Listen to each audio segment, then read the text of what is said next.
Baik, assalamualaikum warahmatullahi wabarakatuh. Nama saya Sonarti, kelas 5E, NIM 2021 D1 B159. Saya akan menjelaskan terkait UTS Manajemen Konstruksi. Yang pertama itu UU Jasa Konstruksi. Konstruksi merujuk pada proses membangun, merancang, dan memelihara struktur fisik seperti bangunan, jembatan, jalan, bendungan, dan fasilitas lainnya. Proses konstruksi melibatkan berbagai tahapan termasuk perencanaan, desain, pengadaan bahan dan sumber daya, pembangunan, pengujian, dan pemeliharaan. Ada tahapan dalam proses konstruksi. Tahap perencanaan meliputi penentuan tujuan proyek, analisis kebutuhan, pengaturan anggaran, dan penentuan lokasi. Berikutnya penjelasan tentang yang pertama itu penyediaan jasa. Penyediaan jasa dalam industri konstruksi merujuk pada peran perusahaan atau individu yang menyediakan layanan terkait dengan proyek konstruksi. Jasa-jasa ini sangat bervariasi dan mencakup berbagai aspek proyek konstruksi. Penyediaan jasa dalam industri konstruksi adalah proses di mana perusahaan atau individu menyediakan berbagai layanan yang diperlukan untuk merencanakan, membangun dan memelihara struktur fisik seperti bangunan, jalan, jembatan, dan fasilitas lainnya. Jasa konstruksi sangat beragam dan melibatkan berbagai tahapan proyek konstruksi. Berikut adalah beberapa komponen utama dalam penyediaan jasa konstruksi. Perencanaan proyek ini adalah tahap awal di mana penyediaan jasa akan membantu memiliki proyek dalam menentukan tujuan, kebutuhan, dan batasan proyek. Ini mencakup perencanaan anggaran, jadwal, analisis risiko, serta pemilihan lokasi proyek. Yang kedua itu penggunaan jasa. Penggunaan jasa dalam industri konstruksi sangat penting karena proyek-proyek konstruksi memerlukan berbagai keahlian dan keterampilan yang mungkin tidak memiliki oleh pemilik proyek atau pengembang sendiri. Berikut adalah beberapa alasan mengapa penggunaan jasa dalam konstruksi sangat penting.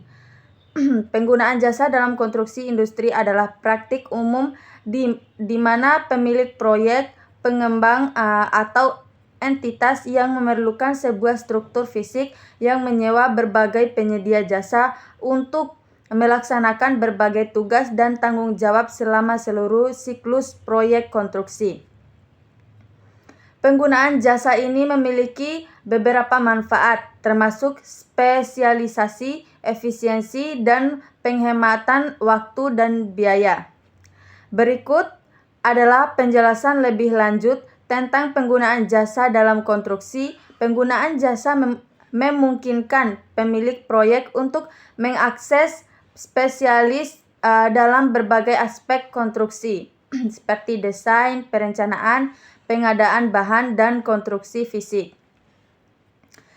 Setiap penyediaan jasa memiliki keahlian dan pengetahuan khusus di bidangnya, sehingga mereka dapat memberikan kontribusi terbaik dalam tugas mereka. Penggunaan jasa dalam industri konstruksi melibatkan kontrak dan kerjasama antara pemilik proyek atau biasanya individu, perusahaan, atau pemerintah.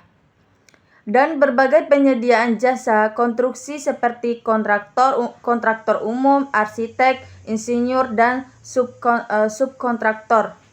Penggunaan jasa ini memainkan peran penting dalam setiap proyek konstruksi dan melibatkan beberapa tahapan dalam konteks konstruksi.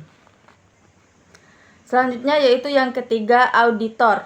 Dalam konteks konstruksi, auditor mungkin mengacu pada auditor proyek atau pengawas proyek. Auditor proyek adalah profesional independen yang bertanggung jawab untuk memeriksa, menilai, dan memverifikasi kegiatan proyek konstruksi.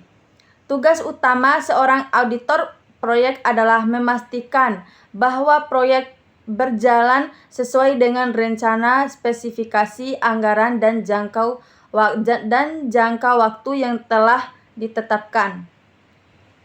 Beberapa fungsi dan tanggung jawab seseorang auditor proyek dalam industri konstruksi meliputi verifikasi kepatuhan. Selanjutnya yaitu dalam konteks konstruksi, auditor biasa merujuk kepada individu atau entitas yang melakukan audit atau pemeriksaan atas berbagai aspek proyek konstruksi. Auditor dan konstruksi bertanggung jawab untuk memeriksa dan menilai sejumlah elemen yang berkaitan dengan konstruksi proyek, termasuk aspek keuangan, administratif, dan teknis, dengan tujuan untuk memastikan kepatuhan terhadap standar, persyaratan kontrak, dan peraturan yang berlaku. Berikut adalah beberapa fungsi dan tanggung jawab yang dapat diemban oleh auditor dalam konteks konstruksi. Auditor keuangan dapat melakukan audit keuangan untuk memeriksa dan menilai anggaran, pengeluaran, dan pengelolaan keuangan proyek konstruksi. Mereka memastikan bahwa dana yang dialokasikan sesuai dengan rencana dan bahwa semua transaksi keuangan dilakukan dengan benar. Dalam konteks konstruksi, istilah auditor biasanya tidak merujuk pada peran yang sama seperti dalam audit keuangan dan perusahaan. Namun, dalam beberapa konteks, istilah auditor dapat merujuk kepada individu atau tim yang bertanggung jawab untuk membuka dan memastikan kepatuhan konstruksi terhadap standar, regulasi, dan spesifikasi yang berlaku. Mereka memastikan bahwa konstruksi dilakukan sesuai dengan rencana, memenuhi standar keselamatan, dan mematuhi peraturan konstruksi yang berlaku. Dalam hal ini, auditor konstruksi bertanggung jawab besar. Oke, saya akan menjelaskan tugas yang kedua, itu pengertian 5M dalam manajemen. 5M adalah istilah yang merujuk pada faktor produksi utama yang dibutuhkan oleh suatu organisasi agar dapat beroperasi secara maksimal. Istilah ini dalam bahasa Inggris dikenal dengan istilah pengelolaan 5M. Berikut adalah isi pengelolaan 5M. Yang pertama, man atau manusia. Man atau manusia merupakan model 5M yang merujuk pada manusia sebagai tenaga kerja. Yang kedua, materials atau bahan baku. Dan yang terakhir adalah material atau bahan baku, yakni merujuk pada bahan baku sebagai unsur utama untuk diolah sampai menjadi produk akhir untuk diserahkan pada konsumen. Yang ketiga,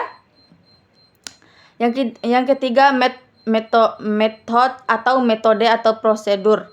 Yang keempat adalah metode atau prosedur yang merujuk pada metode atau prosedur sebagai panduan pelaksanaan kegiatan perusahaan. Terus selanjutnya itu mesin atau mesin. Mesin atau mesin merujuk pada mesin sebagai fasilitas atau alat menunjang kegiatan perusahaan baik operasional maupun non-operasional. Money itu uang atau modal. Uang dalam hal ini adalah merujuk pada uang sebagai modal untuk pembiayaan seluruh kegiatan perusahaan. Selanjutnya yaitu metode atau metode prosedur. Adalah metode atau prosedur yang merujuk pada metode sebagai panduan pelaksanaan kegiatan perusahaan. Bisa dilihat itu referensi dari ini tabelnya. Itu saja.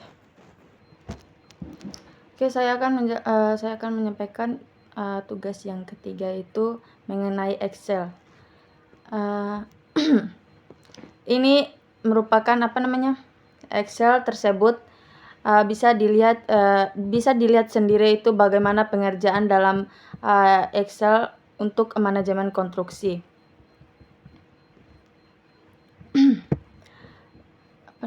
Bentar.